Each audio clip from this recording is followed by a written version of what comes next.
Hi, hey, hello. It is I, the real main event, the rogue soldier, but more importantly than that, I am the essential John L. Crossfire, and today you are going to be caught in the crossfire, but we will be caught in conversation. So without further ado, let's do this.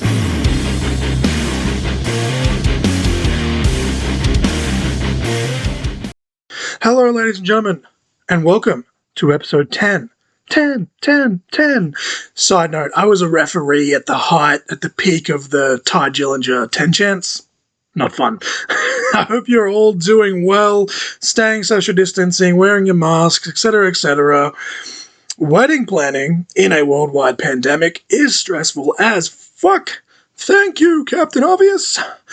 This week, we have an episode that I've spent the better part of 2 months putting together in order to be as unbiased and accurate as I possibly can. And of course, this is the top 10 matches in the career of my personal hero, Eddie Guerrero. Of course, if you've already clicked on this episode, you already know. But before we get into that, the weekly highlights. For me personally, as always, this is completely just my opinion. You're entitled to yours. But over on Impact, I had a very big pop for the return to Frankie Kazarian to Impact. Of course, he made his name in TNA Impact Wrestling before going to Ring of Honor and now subsequently AEW. And of course, he has the new gimmick of the Elite Hunter. So wherever the Elite goes, he will go. And it's been announced that next week he will be in a six-man match. Of course, by the time this episode airs, the six-man match where he does team with Sami Callihan and Eddie Edwards against the Good Brothers, Doc Gallows and Carl Anderson, and Kenny Omega, of course, reigning Impact Wrestling World Champion. And that match will have already aired. Chris Sabin and Moose had a much better match on TV this week. Again, last week when this airs, than they did at Slammiversary, and I was very pleased with that. Of course, if you heard my Slammiversary review, you know I wasn't overly fond of that match. Like, it just didn't mesh, in my opinion. But we move on regardless. On Impact's homecoming event, pay-per-view, special, whatever you want to call it, the former Aiden English in WWE made his Impact debut as the Drama King Matthew Raywalt. Of course, that is his real name. They have been hyping up his debut since they first aired his vignette at Slammiversary, and he was the mystery partner of the Impact Knockouts champion, the virtuosa Deonna Purrazzo. A big pop for the pun that Matt Stryker made on commentary here, stating that Raywalt's extensive, eloquent vocabulary means that he doesn't need a, quote, aid in English, unquote. Nice little bit of wordplay there. Brian Myers had a mystery partner in his own right with Missy Hyatt. Missy Hyatt. Traditional wrestling fans will know who that is, and you're probably thinking that I'm joking, but no. ECW fame, UWF fame, Missy Hyatt was here. She was Brian Myers' mystery partner. Super freaking random, but they had a nice little touch of comedy in here. Of course, congratulations to the aforementioned Matthew Raywalt and Deonna Purrazzo. They eventually went on to win the inaugural homecoming tournament, being crowned the first ever King and Queen of Impact Wrestling for 2021. It'll be interesting to see if in future years they continue this. I did actually enjoy it. But funnily enough, Raywalt is actually the real-life son-in-law of Eddie Guerrero, who, as I mentioned, is the bulk of who this episode is about. Shout out to Mrs. Crossfire for pointing that out. Now, obviously, I did know that was the case, but she brought up that I should probably give that a mention since that this is an Eddie Guerrero-themed episode. Moving on. On to Raw. Rhea Ripley looked absolutely amazing, strong, if you will, brother, in her match against Nia Jax, in a match where Nia actually got busted open pretty good. I should say pretty badly, but, you know, she was just bleeding everywhere. And let's face it, who doesn't like a bit of blood now and then in their wrestling? Keith Lee got a big win over Karrion Kross in a match that made both men, again, look strong, brother. But of course, the internet is still complaining. You can't have... you just can't win. One of them's buried when they lose, and then the other one's buried when they lose, and then it's... Why would you have them against each other? Well, because you're building a feud. You know? The thing that makes stories go? feud? No? Whatever. Over on NXT, Trey Baxter got a big win over Joe Gacy, advancing further into the NXT Breakout Tournament. Very happy for Trey Baxter here, although I do hope we still get to see more of Joe Gacy in NXT in the future. We got a very heated confrontation between Samoa Joe and the aforementioned Karrion Kross, leading to Samoa Joe taking out a whole bunch of security guards by himself. Very well done. Joe showed a ton of intensity here. I'm definitely looking forward to the match that Joe and Kross will be having at the next takeover event, as I have mentioned here before. Johnny Gargano defeated Dexter Lumis in their Love Her or Lose Her match, of course. If Gargano won, Indy had to stop, fantasizing, obsessing over Dexter Lumis, and if Dexter Lumis won, then Gargano would give their blessing to be a thing. But still, even in defeat, even after Gargano got the win, Indy Hartwell still ran into the ring, and her and Dexter shared a passionate kiss nonetheless, proving that nothing can stop Index. And we can build this thing together, standing strong forever. Nothing's gonna stop us now. Such a cheesy story, but I honestly can't wait to see the follow-up on the next episode of NXT. Speaking of cheesy, congratulations to Lachlan and Kira for winning Beauty and the Geek Australia 2021. Over in the wrestling news this week, Bray Wyatt was released from his WWE contract. Now, this was a really big one, in my opinion, and a lot of people's opinions, let's face it. Lots of conflicting rumors here between whether or not it was, his mental health or budget cuts. Most reports are, of course, leading to the latter, which does boggle my mind with the amount of merch that he sold. Either way, it is sad to see him go, regardless of the reasons. And it's honestly probably the biggest shock of any and all of the releases that have happened in WWE in the last 2 years. Like, with a mind like his, I'm sure, he'll be more than fine career-wise. Bray Wyatt, real name Wyndham Rotunda, as I stated, was one of the top merch sellers consistently throughout his tenure in WWE, which, of course, skyrocketed even further with, The Fiend, Firefly Funhouse, Bray Wyatt in recent times. But this honestly did leave me speechless at first. But again, as I've said, the dude has a fantastic mind for the business and will be more than okay, wherever he lands. And I could easily see him doing, movies or something like that down the line. As always with the releases, there is already lots of speculation as to where he's going to end up. A lot of people are just saying, he should be the new leader of the Dark Order in AEW. And while it does make sense, due to the relationship that he had with the late John Huber, Brody Lee, I think that just needs to be left well enough alone. Like, if he could come in and feud with the Dark Order, that'd be kind of cool, but I don't think that he needs to be a member of the Dark Order. I feel like that kind of just defeats the purpose of why Brody was made the leader in the first place. But that's just my opinion. Of course, you're entitled to yours. Personally, I would love to see Bray Wyatt go across to a New Japan. Because over in Japan, he could be like a Bruiser Brody, Big Van Vader, type of character. And especially with his, horror-esque, horror movie-esque promos that he, Bray, pronouns pal, is known for. Like, there's big money in that, in my opinion. And on a related note, because of this release of Bray Wyatt, Alexa Bliss has unfortunately had to make her Twitter account private because a plethora of fans have been sending her a lot of hate tweets accusing her of being the reason, saying it's her fault that Bray was released because she, quote, stole his gimmick. It goes back to what I said last episode. Like, fans are just a bunch of ungrateful, fickle fucking pricks that just need to use some common sense. And I know that, again, it doesn't apply to everyone. It's not the majority, but there's still enough for it to be more than noticeable. Mickey James actually sent out a perfect tweet about how they're just artists doing the projects that they're given to the best of their abilities, and that's probably the most rational way to look at it. Does it change that it sucks that Bray and others this year and previous years are constantly being released? No, but it is what it is. There are rumors, I'm not going to say reports because, rumors, whatever, that Adam Cole, baby, has his contract coming to an end with WWE despite previous reports, wink wink, again, rumors, stating that he'd signed another 3-year deal leading into 2024.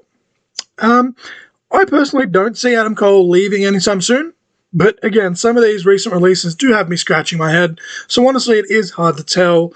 Regardless of which way this goes, this is definitely a situation that I will definitely be keeping my eye on, as I am a massive fan of Adam Cole. If it does happen, I personally would like to see Ring of Honor hopefully pick him back up, maybe even reunite him with Bennett and Taven as the OGK. There's a whole plethora of talent on that roster that could benefit from a guy like Adam Cole that, has been there, done that sort of thing. The Nature Boy, Ric Flair. Woo! That was the worst woo in the history of woos, but here we are. Ric Flair had actually he was actually the one that requested his release and has subsequently been granted his release. Of course, he was under a Legends contract with WWE. Flair has gone on to say that this was mutual. He just has a different vision for himself, so we'll have to wait and see what that means. I personally will be praying to the wrestling gods, no, not JBL, that this leads to him becoming the full-time manager of Andrade El Idolo over in AEW. I did actually see, again, reports, rumors, call them whatever you want, that Flair actually may be showing up in AEW soon as a manager. So I'm hoping that it is Andrade. I said this before on the podcast, the fact that WWE didn't pull the trigger with the Andrade-Flair combination boggled my mind. We'll move on with the song of the week, and it is Here Without You by 3 Doors Down. Now, it seemed very fitting for this episode, as when Eddie Guerrero did first pass back in November of 2005, there was a whole bunch of tribute videos that just flooded the internet, but there's one in particular, and I believe, I could be wrong, I believe off the top of my head, it was actually the one that WWE themselves put out that had this song in the background, and it was honestly the most emotional one out of all of them. It still tugs at my heartstrings watching back now, and it's just a banger of a tune on its own right at that. Once again, that song was Here Without You. I'm here without you, baby. I'm here without you by 3 Doors Down. And now, I'm going to get straight into it. It's the main event. It's something that, as I said, I've spent the better part of 2 months putting together, watching both favourite matches of mine, along with a deep dive into some of the more obscure stuff, just so I could feel like I have actually done Eddie's career justice. Spoiler alert, these are all singles matches. That wasn't actually planned, it was merely coincidence, but I feel like I've still done it accurately nonetheless. Of course, if you agree, disagree, hit me up on my social medias. Anyways, here we go. Number 10 versus Eddie Guerrero versus Dean Malenko. ECW Hostile City Showdown, April 15th, 1995 for the ECW Television Championship. Now, these two, and Eddie and Dean, have never had a bad match together, in my opinion. This is a very technical match. Malenko targets Guerrero's knee with a variety of different holds throughout the match, obviously setting up for Dean Malenko's trademark Texas Cloverleaf submission hold. They do keep it inside the ring for the most part, which in my opinion, a lot of pro wrestlers today could take a lesson from. Like, I feel like they wouldn't know how to do it if they tried. With the exception of trying to create space in this match here that I'm talking about. Eddie did show a lot of heart and resilience, which is a story that almost always works, especially, when it is done right. There's a spot where Eddie hit a big tornado DDT, but he instantly goes to the knee. He followed it up with a top rope Hurricane Rana, but again, Eddie went back to the knee/leg, gave Dean Malenko time to kick out, and then Eddie gets a bit of a momentum shift. He starts giving, Dean a taste of his own medicine, exchanging a couple of holds, and then They finally take it to the outside as the match is slowly building towards a crescendo. Eddie is suplexed to the outside by Malenko. However, Eddie then subsequently moves out of the way when Malenko tries to do a slingshot tope to the floor. And then Eddie wipes out Malenko with a top rope crossbody to the floor that Malenko did attempt to counter into a midair power slam. Malenko did make it to his feet first because of Eddie's knee, and of course rolled Eddie back into the ring. The two traded brainbusters, which again, this is something you see a lot of today in modern wrestling. Brainbuster! Eddie hit a beautiful frog splash prior to it being his full-on trademark finisher. But again, the case here was that his knee was injured, didn't get full leverage. Dean was able to kick out. This is where they start running a lot of high spots, hitting a bunch of moves, which may be considered, basic these days, but they're absolutely sexy, flawless, beautiful moves nonetheless. Had a lot of false finishes. The crowd was absolutely eating it up at this point. And eventually the match went on to a 30-minute time limit draw, so Eddie retained the championship. The actual time on this match was actually just shy of 26 minutes. It didn't go the full 30, but the crowd was, so invested into this match that I don't think anyone cared, or at least, realized that it hadn't actually been, 30 minutes because they were just so hooked. Match number 9 is versus Brock Lesnar at WWE's No Way Out 2004. This happened on February 15th, 2004, for the WWE Championship. Now, if you're listening to this, you're probably screaming at me saying that this match should be higher on the list. And me being biased, Eddie winning the WWE Championship is actually my favorite all-time moment in wrestling. But I'll give my reasoning for this in a moment and the preceding matches, and hopefully it does make sense. But as always, I encourage you to tell me why you do or don't disagree or agree, whatever. Eddie comes into this match as the ultimate underdog. He just won't stay down. At the midway point of this match, Brock is screaming at him to die in a desperate voice. And this is a spot which I actually blatantly stole at one point in a match against Tank, but that's another story. Eddie at this point, of course, had been fired and rehired due to his demons and addictions, which of course he overcame. Michael Cole mentions on commentary about how this is Eddie's very first shot at the WWE Championship ever, which is a story in itself, much like a Drew McIntyre or a Jinder Mahal. They get fired, rehired, and in their very first attempt to win the big one, they win it. Now, obviously, they were victims of the old budget cuts, whereas Eddie, as mentioned, was due to his, addictions. But the parallels are still a cool little tidbit nonetheless. As I said, Eddie comes into it as the underdog, gets absolutely pummeled, but Eddie comes back, chops the big man down, works on the knee and shows a lot of technical prowess with a variety of different holds, which of course work on the knee. Eddie showed a lot of babyface fire, kind of appropriate for someone whose nickname was Latino Heat. Eventually there's a ref bump when Eddie's foot hits the referee after Brock hits him with his patented F5.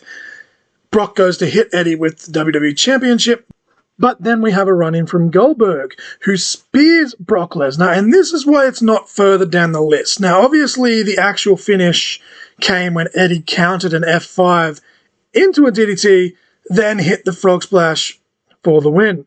So in the endgame, Goldberg's interference wasn't always actually the biggest factor into how Eddie won, and I like the way they did that, but I feel that without the Goldberg interference at all, it could have been so much better. Now, obviously, the reason they did do this was they were trying to set up what ended up being a god-awful match between Lesnar and Goldberg at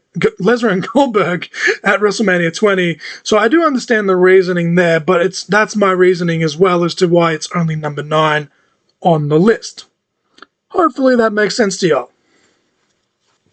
Match number 8 was versus Rey Mysterio on SmackDown March 18th, 2004 for the WWE Championship. Now, Rey had won a gauntlet match earlier in the night to earn the right to challenge Guerrero for the title. Now, Guerrero had the title for about a month and change here. I mean, as previously mentioned in the match just before this, Eddie Guerrero had beat Brock Lesnar for the title and was also coming off the back of an excellent match with Kurt Angle at WrestleMania 20.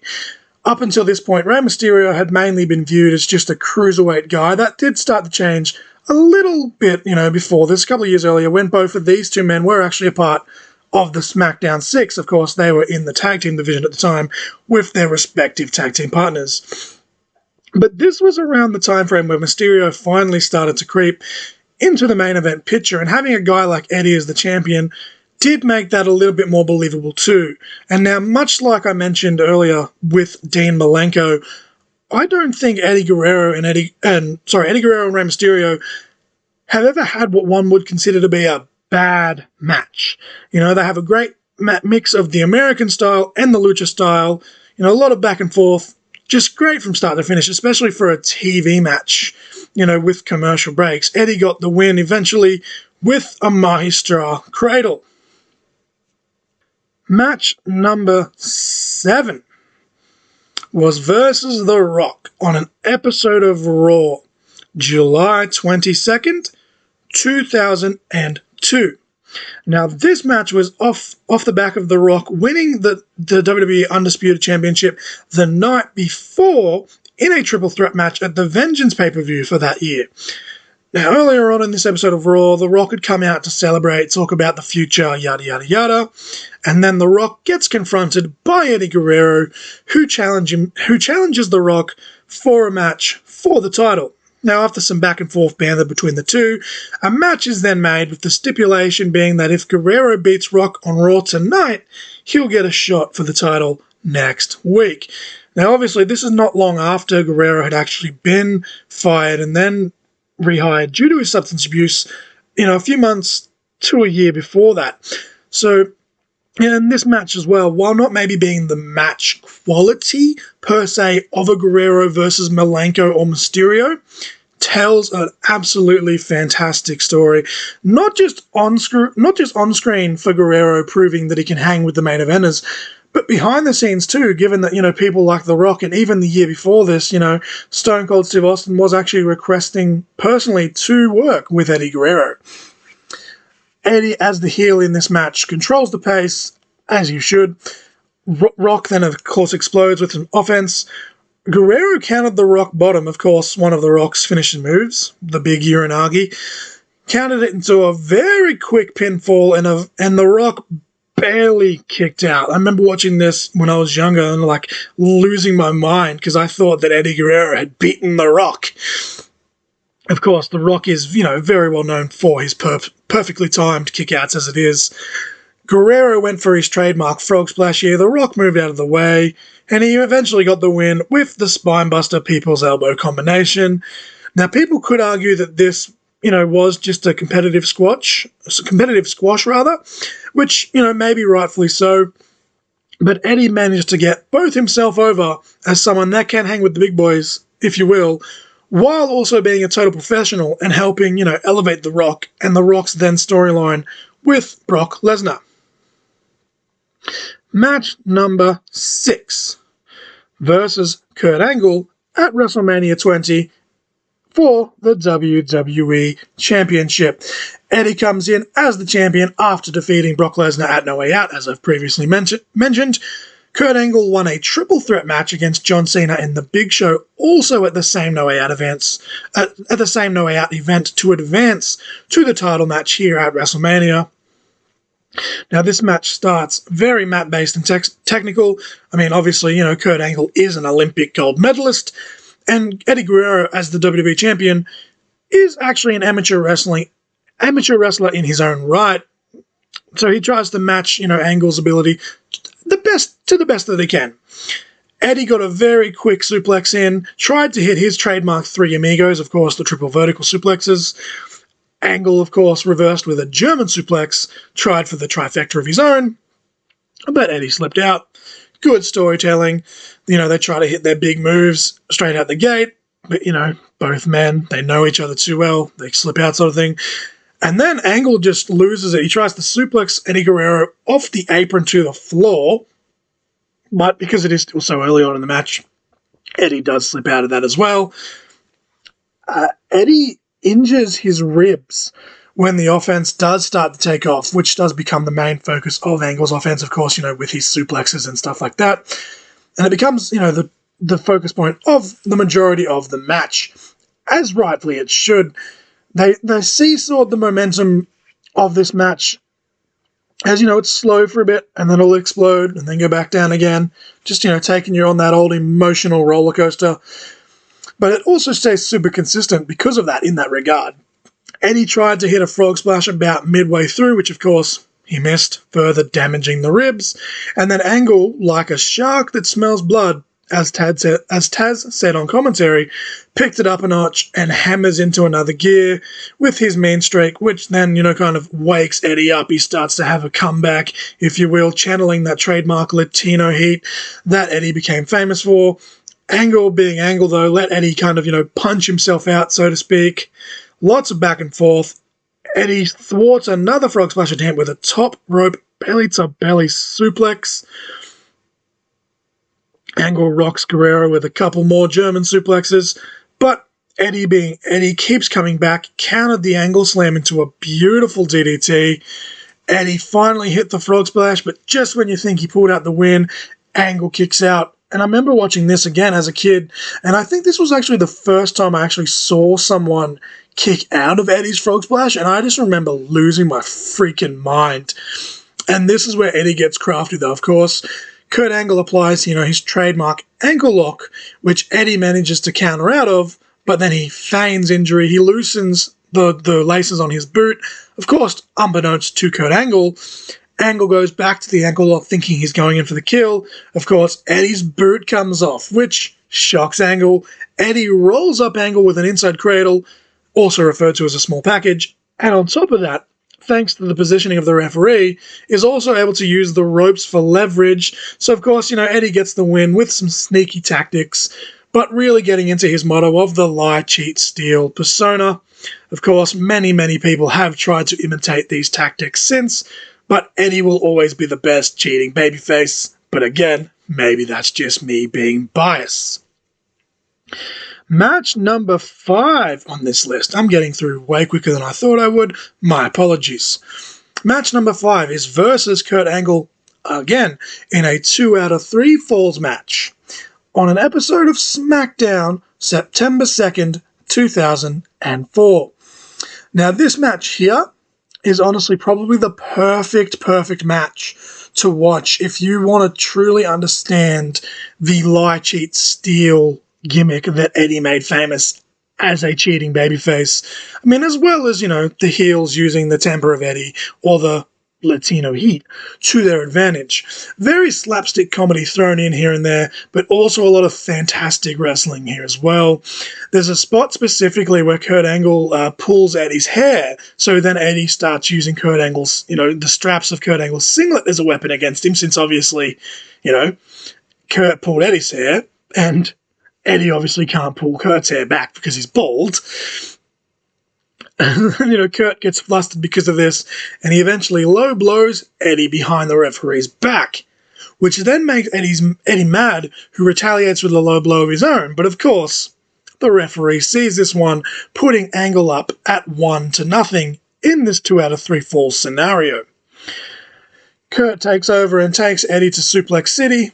Brock Lesnar has nothing on Kurt Angle's suplexes. Changed my mind.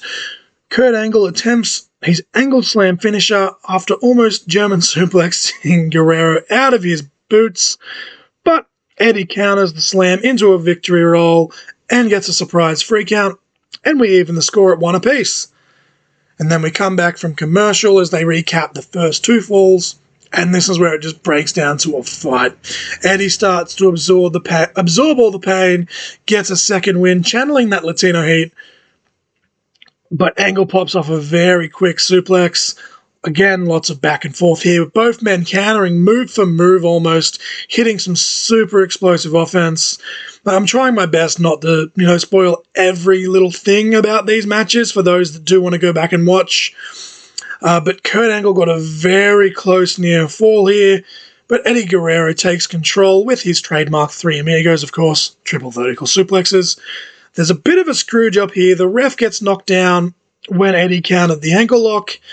Eddie tries to get, Kurt disqualified with more Eddie Guerrero shenanigans. But with the referee distracted, Luther Reigns, who was Kurt Angle's henchman at the time, clips Eddie's ankle with a chair. Eddie's shenanigans came back to haunt him, and he has no choice but to submit to the ankle lock as a result. Very good match, and a very good storytelling for what was happening at the time. Kurt Angle got the win with the final score of 2-1, and of course, just to cap it off, Luther Reigns hit his finisher on Eddie Guerrero after the fact. Match number 4 on my list is Eddie versus JBL, John Bradshaw Layfield, at Judgment Day 2004 for the WWE Championship. Now, this was a big-time grudge match here for the WWE title, where leading into this, Eddie Guerrero's mother had a kayfabe heart attack, which was caused by JBL, and JBL also has a lot of, racial slurs, directed at Hispanic people, which is a little bit cringe, to say the least, to look back on, but, it was a different time, doesn't make it right, but what more can you do? This was probably Eddie's biggest title defense at this point, and JBL straight out of the gate got massive heat from the crowd, with a lot of cheap heat as well, but increased when JBL asked Eddie, "How's your mother?" Eddie showed a lot of seriousness and intensity right from the entrance and proceeded to do a calculated beatdown of JBL, with JBL backing off, playing his role of the coward heel to absolute perfection. JBL, Bradshaw, took control after Eddie unfortunately was arguing with the referee, and applied a vicious beatdown of his own to many, many boos by the crowd. Obviously, the crowd was solidly behind Eddie here, as I just previously mentioned. Overall, it was a fairly slow-paced match for the most part, with Bradshaw controlling the pace. Again, as a heel, rightfully so. Eddie got some explosive pockets of offense in there, feeding off the fans' emotion. But it does break down when Eddie finally starts to make a comeback, but Eddie accidentally knocks down the referee. Eddie took a brutal chair shot where he gets colour, a lot of colour. So if you don't like blood, viewer discretion is definitely advised here. He actually, Eddie ended up in hospital after this match due to the excess amount of blood that he did lose. Okay, there's blood literally everywhere. Eddie kicks out of JBL's clothesline from hell finisher. JBL accidentally takes out a second referee with another clothesline from hell attempt before Eddie then kicks out of a massive powerbomb from JBL once the first referee comes to. The crowd are absolutely going bonkers for Eddie at this point. The blood is still flowing while Eddie makes another comeback, but he misses the trademark frog splash, which just sucks the wind out of the arena in terms of the fans. This is where JBL gets crafty, tries to take a page out of Eddie's playbook. He grabs both a chair and the WWE Championship. Eddie thwarts this, his temper gets the better of him, and he gets disqualified after striking JBL with the WWE Championship title belt right in front of the referee. So JBL does get the win here via disqualification, but Eddie retains the title. But there's a massive brawl after the fact. Both men are bleeding at this point. Eddie absolutely wastes JBL with a couple of chair shots of his own and then finally hits the frog splash. But that's still not enough. Eddie actually has to be dragged off of Bradshaw, JBL, by all the referees and backstage officials who come running out. Mrs. Crossfire had actually never seen this match before, so I was kind of narrating the story to her, along with things that Bruce Pritchard has said on his podcast about this match. And she was just, absolutely mind-blown that, it got to that point. Like, they didn't just go home. They didn't just drag Eddie backstage sort of thing because of how much blood he was losing. But unlike the Goldberg interference in the Brock Lesnar versus Eddie match, I feel like the fact that this one had a screwy finish actually made this match better, given the story that they were actually telling at the time. Of course, in the grand scheme of things, Eddie and JBL ended up going on to have a great rivalry in general. But this first match here of their feud, it honestly peaked, in my opinion. Not that the other matches were bad, because they were all great. But there was just, this match had so much fire, so much intensity, so much emotion, that it was just extremely hard for them to follow. Now, before I get into my top 3, and there's still a lot of Eddie matches that deserve a shout out, so I'm going to do like a little honorable mentions. I think there's actually 9 on this list. I probably should have kept it off at 10 just to make it even, but that's just me being me. The first match, and this is in no particular order, Survivor Series 2002 Triple Threat Elimination Tag Match versus Batista, No Mercy 2005. Ladder match versus Rey Mysterio, SummerSlam 2005. Of course, that's the infamous Custody of Dominic ladder match. Versus Kurt Angle on the April 14th edition of SmackDown in 2005. Versus Kurt Angle again at SummerSlam 2004. A ladder match versus Rob Van Dam, May 27, 2002 on a Texas Bull Rope match versus JBL at the Great American Bash 2004.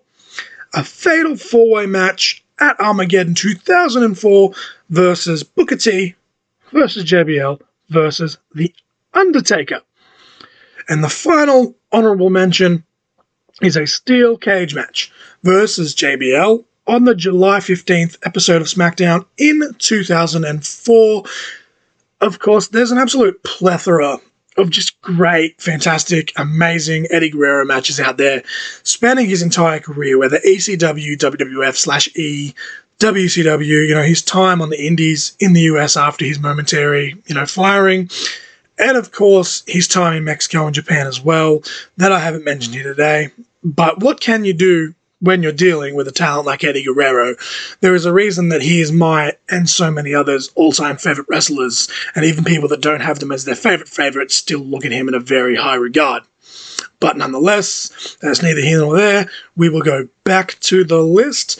The top 3 matches of Eddie Guerrero's career, in my opinion, are as follow. Number 3. Versus Edge on an episode of SmackDown, September 26th, 2002. This was a no disqualification match, which kind of capped off the mini little feud that Edge and Eddie did have in 2002. There's so much to say about this match, and yet it also speaks for itself at the same time.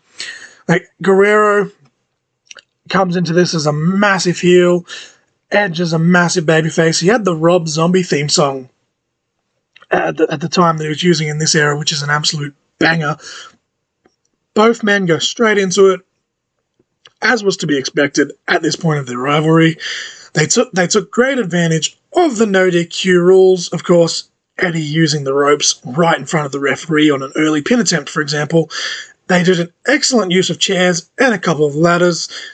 Some could even argue that this is one of the big this match is one of the big factors that kind of, led to Edge's injuries, which does make you cringe looking back, especially when you look at the spot where Eddie delivers a sunset flip powerbomb to Edge off of one of the ladders.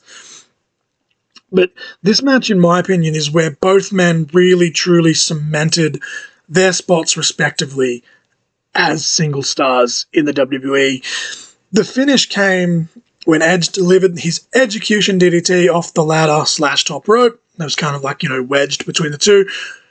Overall, both men did get a lot of shit in this match. They played the heel-face dynamic just amazingly, especially at one point when Eddie's on top of the ladder and Edge is following him up and Eddie's just begging him off. However, when all is said and done, both men did leave it in the ring, and once the match was over, Eddie did get a standing ovation after the match, which did seem to be a very common thread in his career when we look back at it.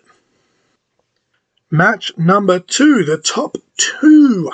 The second best match in Eddie Guerrero's career, in my opinion, versus Dean Malenko, 2 out of 3 falls on ECW TV, August 29th, 1995, again for the ECW Television Championship.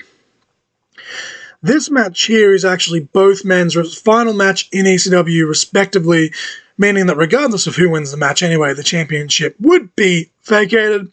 Some fans were chanting "You sold out" during their entrances, but almost, the moment they locked up, the fans unanimously broke out in a "Please don't go" chant, which did happen a few times throughout this match. Much like the previous Malenko versus Guerrero match earlier on this list, this was extremely technical. In fact, the majority of this match was actually very mat-based, and didn't feel like it was going for as long as it actually was. Of course, they did sprinkle, some explosive, pockets of offense here and there. The crowd showed appreciation all the way through with rounds of applause, as well as dueling chants of Eddie, Eddie, Eddie, and Dean, Dean, Dean. Eddie subsequently picked up the first fall in this match with a schoolboy roll-up, aka the most dangerous move in all of professional wrestling, brother. Once again, the fans broke out into another "Please don't go" chant. Joey Styles really got the emotion of this situation over on commentary. Of course, Joey is honestly one of the all-time greats when it comes to that. There was a spot midway through the match where Dean Malenko hit an Alabama slam on Guerrero, and the crowd erupted like it was honestly the craziest thing that they'd ever seen. Which just goes to show you just how well these two men built the match, especially when you factor in that this is taking place in ECW. ECF&W, that this match was happening and they just went crazy for something as simple as an Alabama slam. Just absolutely beautiful in my opinion. I'd give that the patented chef's kiss. First time I've actually said that in this episode. This must be a record. But Malenko got the second fall of the match, evening it out at 1-1.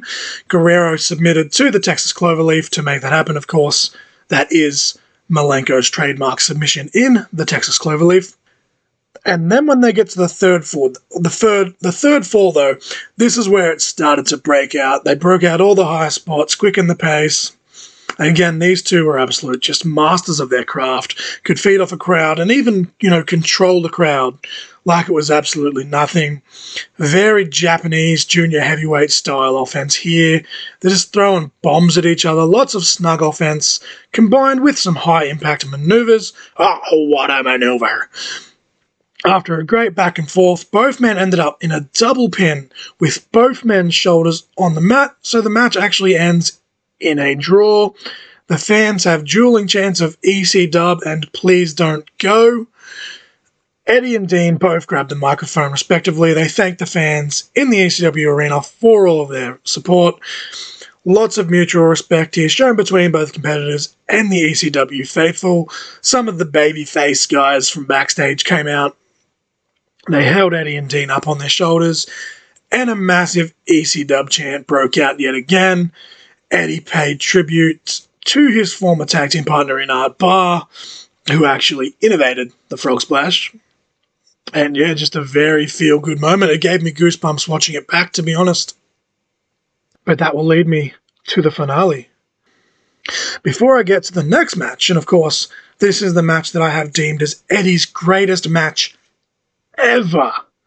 You're probably wondering why I haven't given you guys the match of the week yet. And that's because naturally, I thought, while I recommend all of these matches talking about today to you guys, but I feel like the match that has to be number one on the top 10 list has to be the match of the week, naturally. And that match is, a drum roll please, Eddie Guerrero versus Rey Mysterio at WCW Halloween Havoc 1997 for the Cruiserweight Championship. Now, Eddie and Rey have had an absolute extensive rivalry spanning multiple promotions for many years. But more often than not, when you say Rey versus Eddie, Eddie versus Rey, there is one match that pops up almost instantly, probably for the majority of the fans, and this is that match. Now, this was a very personal match, and it was actually title versus mask. Eddie Guerrero's Cruiserweight Championship against Rey Mysterio's mask. So obviously if Rey lost, he had to take the mask off. And of course, a luchador's mask, in some respects, is actually worth more than a championship's, when you think about, respect and their legacies, yada, yada, yada. Now, this match in particular, not just these two guys, but this match in particular has influenced an entire generation, arguably generations, for both the innovative offense that they put in here and just the drama and the storytelling itself. Now, this, of course, is the match where Rey Mysterio wears the now iconic Phantom full body suit, which Seth Rollins actually parodied in his match against Rey's son Dominic at SummerSlam last year. 2020, if for whatever reason you're listening to this well beyond the fact. But anyway, Eddie's mannerisms in this match, they're honestly, anyone that's aspiring to be a great heel should study Eddie's mannerisms, because before they even lock up, Eddie's just flooded with Eddie sucks chants. Rey Mysterio took it straight to Eddie, taking Eddie off guard, but got too far ahead of himself. Eddie sidestepped a big high-risk maneuver attempt by Rey and yanked Rey leg first off the ring apron, causing Rey to bounce head first off the apron. Of course, it was the back of his head on the way down. Eddie then launched Rey into the ring steps and then just went to work, getting a bunch of his shit in and stretching Rey out. Nice little mix of, calculated offense there, strongly controlling the pace. Of course, the Eddie sucks chants rang through yet again. But just right on cue, Rey Mysterio hit a desperation springboard moonsault DDT. Absolute thing of beauty. But right as he goes to build momentum once again, Eddie cuts him down. Now this is where Eddie starts the rip actually at the mask of Mysterio, half exposing part of his face. Very heelish maneuver there. And then, Eddie stretches Rey again in multiple different holds. Mysterio tried the counter out of the gory special, of course, the hold made famous by Eddie's father, Eddie Guerrero. But Eddie thwarts the momentum shift yet again. The tide finally turns when Eddie has Mysterio hanging upside down in the corner.